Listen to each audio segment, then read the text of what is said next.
Why turtles can live on both land and sea. Once there was a turtle. He lived on the shore all alone. The turtle did not mind. He liked to think of himself as independent. He doesn't need anything from anybody. He carried and thought of himself highly and ruled the shore. He thought himself a master of everything, even though there was no one to test out his claims. He ruled the shore. The shore filled with miles and miles of sand and rocks. One day the turtle received a visitor. As the visitor made himself known, the turtle was surprised to hear the voice coming from the sea. Those people in the sea had never visited him before. The turtle suspected that they were afraid of him. Well, they should be, he thought to himself, for I am the best and do not need anything from anyone, especially those people in the sea. As the visitor got closer to the shore, the turtle saw that it looked like a flame floating on the sea, heading straight for him. Inside he was a little afraid, but he stood his ground. The flamefish came and spoke to him in a small voice. "Hello, neighbor. I just moved here from the other side of the sea. It's nice to see that I have so many wonderful neighbors. I just love this place. Everything is great. The water is clear and the sand is warm." The turtle stopped listening. It wasn't until the fish replied thank you that the turtle came back from his daydream and asked him about what he just said. "Oh, I was just saying that we are going to be the best of friends. If you want, we can go down to my house and I can tell you about how wonderful the decorator was and what colors he told me I would like. Everything is just wonderful." "I would love to," the turtle lied through his teeth, "but I cannot go into the water." "Why not? Have you even tried?"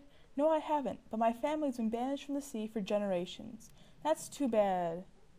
"I've heard of this place not too far from here called the Wrath of the Gods, where through a series of dangerous, life-threatening quests, a person can have one wish fulfilled and riches beyond a person's wildest imagination.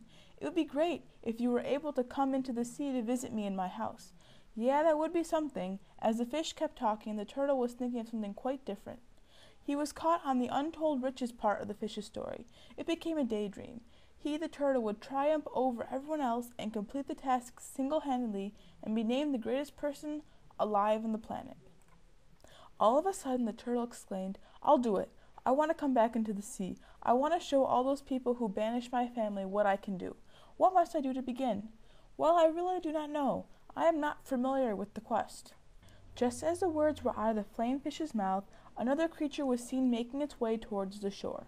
As it got closer, the turtle could have sworn it looked like a seahorse. And as the creature made its way closer, the turtle confirmed his suspicion.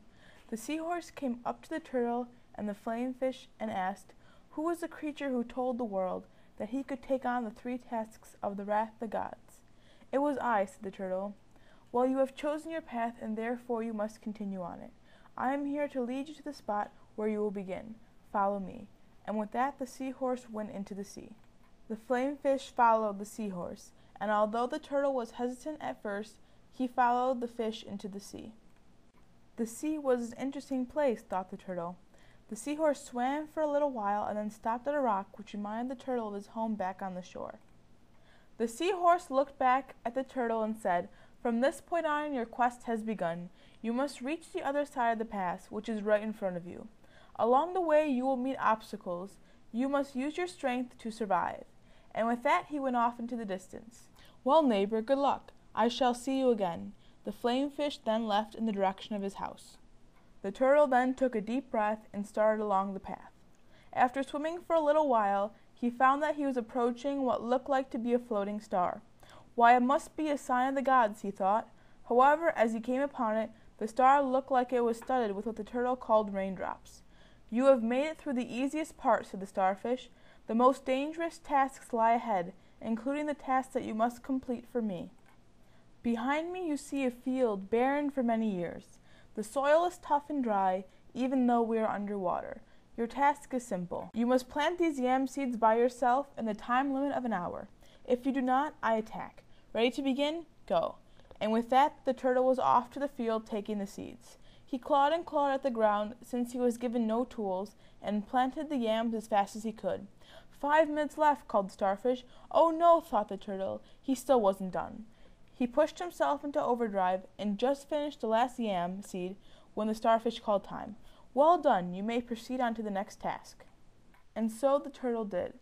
Although the turtle was sore from planting the seeds, he continued on until he saw an octopus that had blue rings around his body.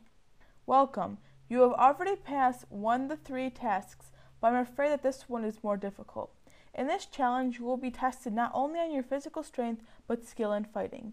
In order to continue on, you must fight me. Are you ready? Without waiting for a reply, the octopus sprung and wrestled the turtle to the ocean floor. At first, the turtle was in shock that the octopus pinned him so quickly, and it took the turtle some time to regain ground against the octopus. After 20 minutes of fighting, the turtle finally overpowered the octopus. Even though he was stung in multiple places, he thought to himself, well, pain must be forgotten where gain comes. Very well, you have passed this portion of the quests. Your last quest is right ahead. And with that, the turtle then moved on. At the end of the pass was a jellyfish. You are very near to your goal, but the most difficult part lies ahead. My challenge is not that of physical strength, but rather mental strength. If you can answer my question correctly, you have passed and are free to continue on. If you answer wrong, I will attack and kill you. Here is my question. Which came first, the egg or the turtle? The jellyfish waited and the turtle pondered the question. Well, the turtle thought to himself, the turtle came from an egg, and then the egg came from the turtle.